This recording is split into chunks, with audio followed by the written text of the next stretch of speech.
Hey guys, welcome to the Privateer Network. This is your new off-road news source for off-road motorcycling, and we're glad you're here with us. Please, after you're done watching the video, please subscribe and please share it on your social networks if you could. That would be great. Today, I want to talk to you about something that to me is a big deal. It's the ISDE, the International 6 Days Enduro. Now,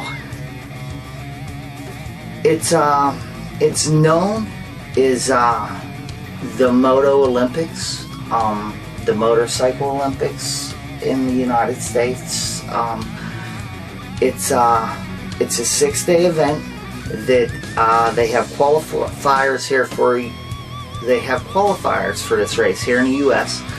This year they had two, one in Idaho and one in West Virginia. They were both 2 days long, and they take the fastest riders, and it consists of a number of you ride anywhere from 150 to 200 miles a day, and you throughout the day you're riding to checkpoint to checkpoint with sections of road, you know, and different things like that, different kinds of terrain, elevation changes, and throughout the day they throw a minimum of 5 special tests, they call them. And the special tests are timed tests. They time everybody through the test. Every second's a point. And that's sort of how they get the scores at the end of the week. Now, usually the 5 days they do the 5 days, first 5 days they do like that. You know, they have a minimum of 5 special tests. The final day is usually a final motocross. In '03, when I was in Brazil for the 6 days, I was there. We rode a supermoto race. So it can vary, you know. Now, the 6 days started back in 1913. This is its 90th year. It's in Slovakia this year. It missed a couple years through World War I and World War II. They didn't have it. But since then, it's been, you know, other than that, it's been, you know, you got 35 countries, up to 550 competitors, the fastest riders from every country go. And the way it works is every country sends a trophy team, which consists of 5 or 6 riders, and they have to sign up in 3 different CC classes, okay, at least out of those 6 riders, you know. They also have a junior world trophy team, which is 3 to 4 riders. They got to be under 23 years old or under, and they have, everybody on that team has to, there got to be at least 2 different classes run. The women's team consists of 3 riders, and they can run whatever, they can run the same class. And then they also have club teams, which are 3-man teams, still out there battling for everything that everybody else is, for, you know, for the overall or class wins, whatever. And those 3-man teams, you know, you can ride any classes in those also. Now, the U.S. usually sends 20 to 30 guys, or 30 people. Now, we've never won the trophy, the world trophy team part of it. We have won a Junior World Trophy. We've won the women's team once, the first year they incorporated the women's teams into it. In 1982, we finished second in the World Trophy. In 2013, we finished second. Last year, we finished second, and we are among the favorites this year. Now, the way it works is, like I said, they have two-day qualifiers. This year they had two. You know, one in West Virginia, one in Idaho, an East and a West. Back in the day, they used to have a whole series of these. They would be 2, 3, 4-day qualifiers in the U.S., and it was a series that held a national championship. It's not like that in the U.S. anymore. It's, like I said, you just go, you qualify. But to get into the qualifying classes, you got to get on the internet, get on the MA's website, and fill out, you know, you print off a letter of intent form and a pre-entry form for the qualifier you're going to run, and you fill them out and you send them in with the money. Okay. Now, then when you get to the event, you'll get there on a Friday. The race is Saturday and Sunday for the qualifiers. And Friday when you get there, the first thing you'll do is you'll go in and sign up. They'll give you a route chart. They'll give you a map for your chase van or chase truck, whatever, to chase, you know, to follow you so they can get to where you're going to be. They'll give you a route chart and your times. You got to be at the checks. And then from there you go out and you got to take your bike through tech inspection.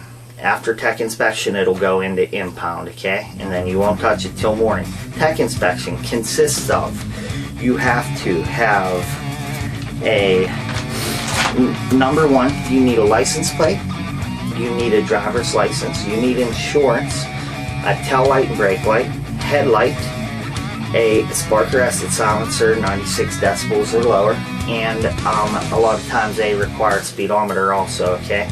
Now they can check any of these things throughout the event and make sure they're working and you still have them on. When you go through tech, they'll mark your bike, they'll mark your wheels to make sure you don't change the wheels entirely. They'll mark your frame so you don't change the bike, and they'll mark the spark arrestor, okay?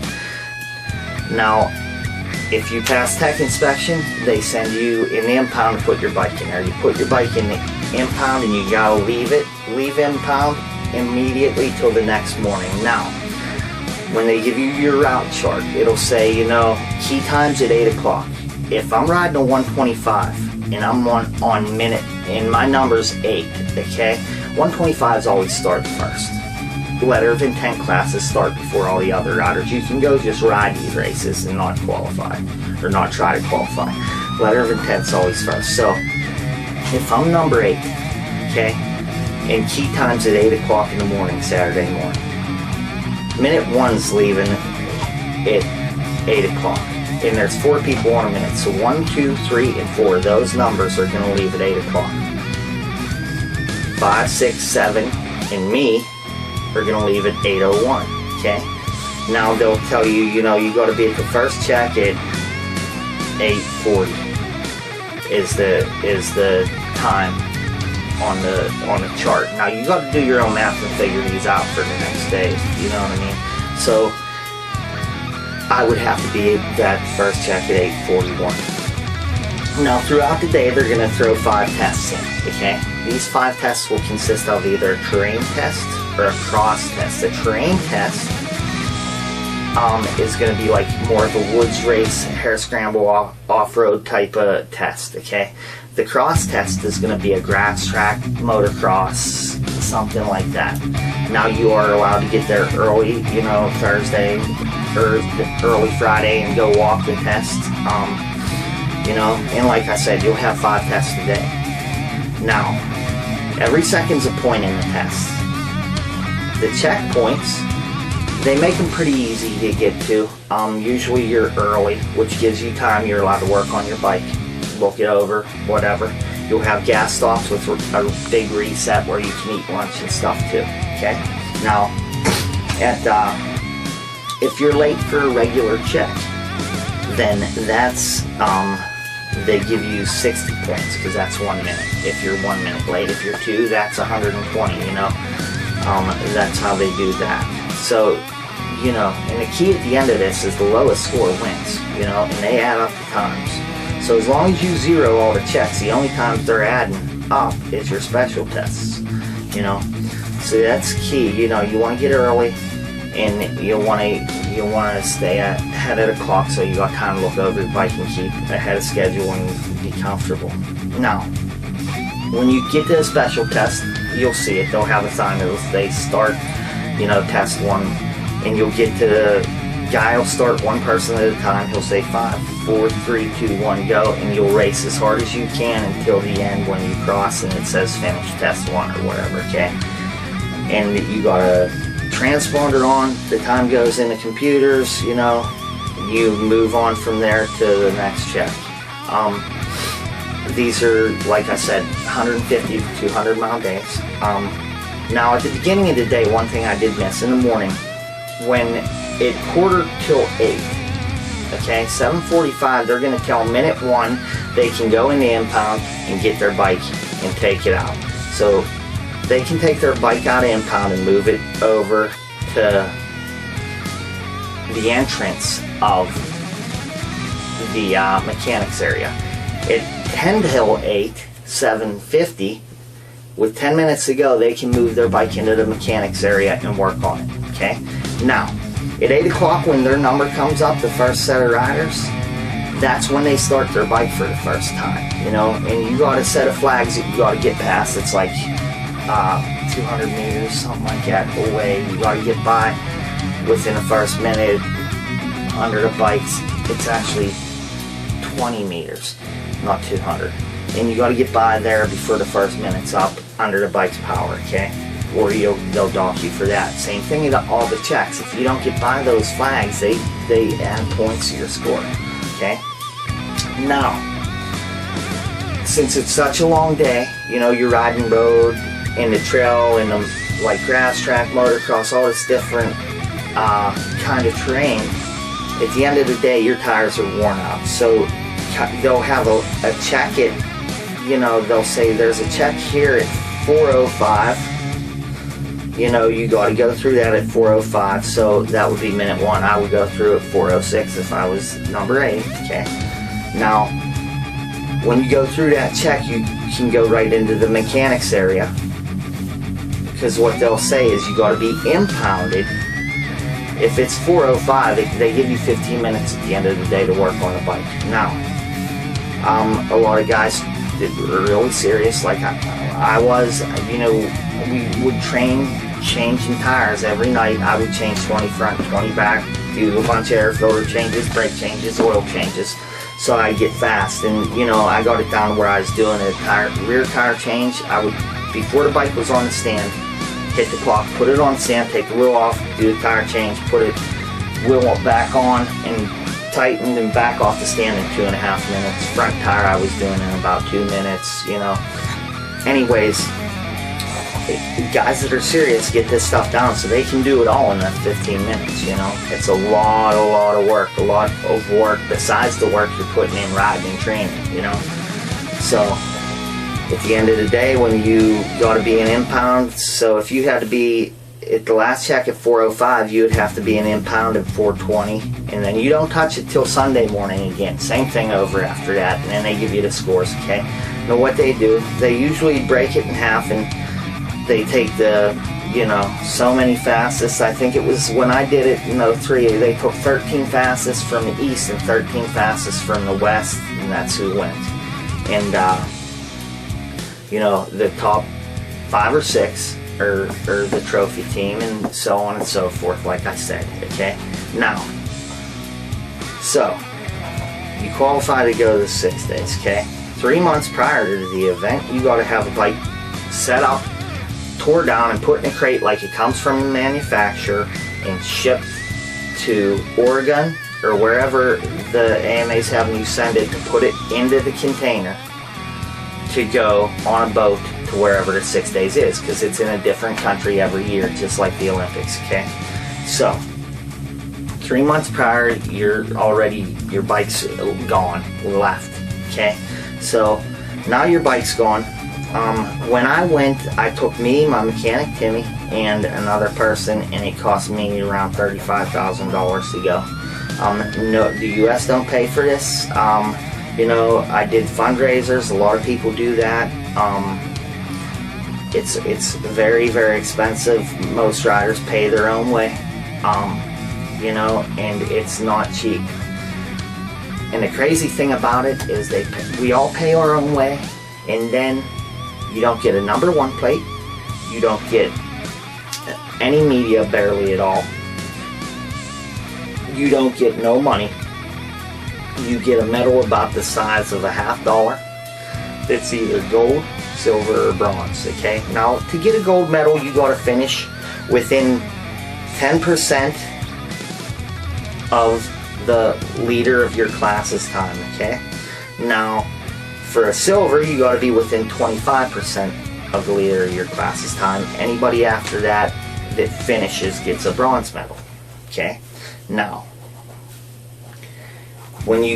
so your bike's gone, it's on its way over there, you're training every night, riding all day, training in the gym, and then in the evenings you're doing tire changes, oil changes, all this stuff, trying to get faster at it, right? Usually a week or 2 prior to the event, the 6 days, you leave to go.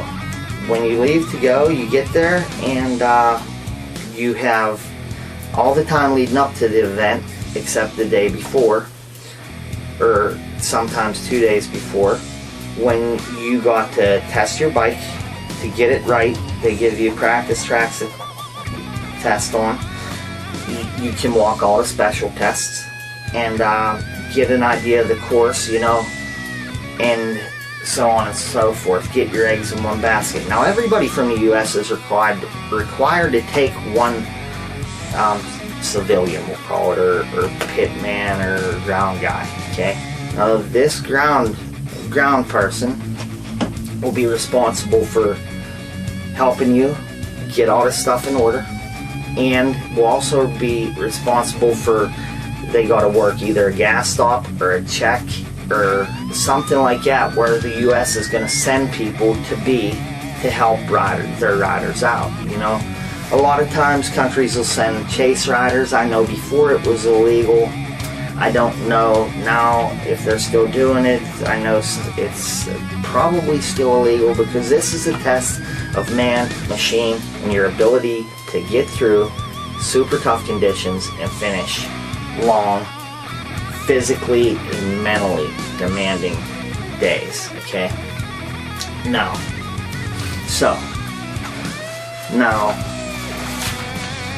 so you get to the 6 days, you know, you do all this stuff, and it comes to the day when you got to put your bike in impound. You do the same thing you did at the qualifier. So, and they're way tougher on you at the 6 days than they are at the qualifier.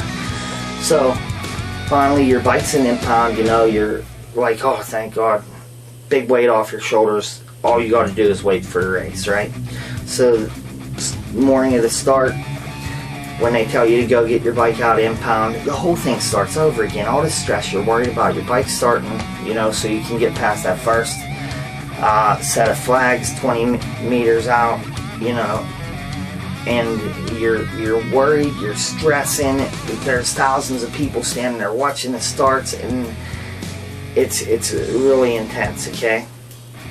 Now, at the end of the day, same thing. You come in, they give you 15 minutes to work on your bike, and it got to be an impound or you get docked. Okay. Now, every day when you come in after your bike's an impound, you go back to the paddock, to the U.S. pits, and these guys in the pits are working on. They have cooked a huge dinner with pasta, all kinds of healthy stuff, fruits and vegetables and stuff there, trying to keep their riders healthy and trying to get them, you know, all the carbs and everything back in them for the following day. Okay. Now, so you just rode 200 miles. It was 8 hours on a motorcycle. You're devastated. You know, these extreme hair scrambles are showing, you know, that Red Bull's doing now. They're finishing these in an hour and a half. this is like that times 5 every day, okay? So think of going and racing enduro, a hare scramble race, or a hard couple motos motocross, and how you feel the next morning. You get up and do it again. Day 2 is a little bit tough. By day 3 and 4, your mind is shot. And that's what the promoters are trying to do. They want to break you down physically, mentally, when they want to break your bike down.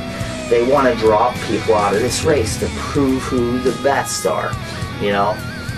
And it takes a lot of endurance, strength, a lot of heart, a lot of desire. It takes, you got to make a lot of, you got to have a lot of commitment and make a lot of sacrifices before you go for a long period of time prior to leading up to this event to be able to do it right, okay? Now, 5 days you do that whole series over and over again for 5 days. The 6 days they'll send you out on your start minute, same way in the morning as you did every other morning, except you'll have to ride to a check. You got to be at it this time, and then after that there's a final motocross, and then you're done, okay? After that, they do a big ceremony where they do a parade with every country. You know, you're walking with your country, carrying a flag. It's awesome. It's amazing. Unbelievable event, okay? Now, like I said, these guys are over there doing this, and the people that are with them are helping. It's a team effort for the United States. This is not a very well-known thing in our country, and especially throughout the industry. For as big as this is, in the caliber of competition at this event, not enough people know about this. Anyways, last Saturday, the U.S. team got over there to Slovakia. They are over there. They worked all week getting ready. Monday is the start, okay? And we need to get behind these guys and support them. There's a website, FIM-ISDE2015.com. You can go to. They got a Facebook page. It's FIM-ISDE 2015. There's apps you can download for real-time scoring from the special tests, you know. Another thing is every country's required to wear a helmet to designate their country. The U.S. always had the blue helmets with the 2 white stripes like the skunk, and that's how we designate our riders usually. We need to support these people, the riders and the people over there helping, because they put a lot of work and a lot of time and a lot of effort into this, and they don't get nothing except the satisfaction of doing this for their country, saying they did it, and, you know, feeling a certain kind of pride. It's almost like, it's not nowhere near, I'm sure, what being in the service is like. I was never in the service, but I tell you, those guys in the service, God bless you, you are amazing. You're the real heroes of the entire country, okay?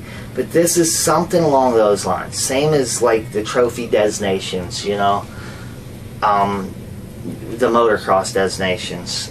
It's along those lines, you know. This is a big deal, and these people are representing the United States over there for us, and really, you know, trying to do their best. Anyways, the trophy team for this year consists of the captain, Mike Brown, Thad Duvall, my man, Taylor Robert, Caleb Russell, Ryan Sipes, and Brian Sutherland, okay? Now, our junior world team consists of Grant Baylor, Stuart Baylor, Justin Jones, and Lane Michael. Women's team consists of Kel Elworthy, Skylar House, and Jamie Wells. Okay, now the club teams go on from there. Like I said, this is these people are really putting it out there to represent us over there. I've been there, I've done it. I'm friends with a lot of people who've done it. Actually, if you've ever seen the movie On Any Sunday, you know, Malcolm Smith, they show him riding the 6 days. Dick Burleson rode the 6 days for years. Terry Cunningham, Melton, Rodney Smith, all these guys went and represented the United States over there, and really put it, you know, laid it out there. Guy Cooper's done it a few times. A lot of people have done this. A lot of strong, amazing champions. And the support's just not there, and it makes it tough for the U.S. team when they go, okay? They've been finishing second the last couple years, and it's amazing that they're doing it because we don't have nearly the support that the other countries have backing them. So let's try to get behind these guys. You know, if you can look these guys up on Facebook or look up the ISDE USA stuff on Facebook or on wherever, and let's send messages out. You know, let them know we're pulling for them, let them know we're praying for them, you know, let them know we care, and it will really make a difference. It truly will. Now again, show your support, man. Let these people know. Every year leading up to the qualifiers, even prior to them, you can buy shirts, USA ISDE shirts. I do believe I got, this is one of the shirts from 03 when I went to Brazil. You know, a lot of times we get them free when we go, and we all sign each other's shirts. You know, a couple other 6 day shirts from when I went here, that one, this one, to show you how, give you an idea how big this is. Franco Cervis was involved putting them together for a long time, running the 6 days. You know, big names in this industry. You know, so let's get out there, let's support the U.S. team, and pull for them. You know, they deserve it, man. They're out there really putting it out there, and there's some really dangerous and intense stuff here. You know, people have gotten hurt pretty bad, and they still can. And show your support, show them the love for the U.S. team. If any of you guys are watching this, man, kick ass. To my boy Thad and everybody else I know there, do the same. You know, kick ass. We're pulling for you guys. You're one of the favorites, and we know you can do it. We've been waiting a long time to get that trophy team championship, world championship brought to U.S. here finally, and it hasn't happened. But I truly believe with Caleb out there, Thad, all you guys, you know, Mike Brown, you guys can do it, okay? Kick ass, hang in there, ride smart, and we're pulling for you back here in the States. We're praying for you. I know I am. And good luck. And I will be giving updates on the 6 days this week, trying to give a shout out every day of how the U.S. team's going and what's going on. So again, thanks for stopping by the Privateer Network. We appreciate it. And you know, keep coming back. Please subscribe, share on your social networks, and you know, if anything, sharing this is going to help all our riders and all the people over there that are working for the U.S. also that ain't riding. It's going to help them and them seeing that we are showing support. So let's do this thing. Again, thanks for stopping by the Privateer Network. We will see you soon. In USA, kick their asses.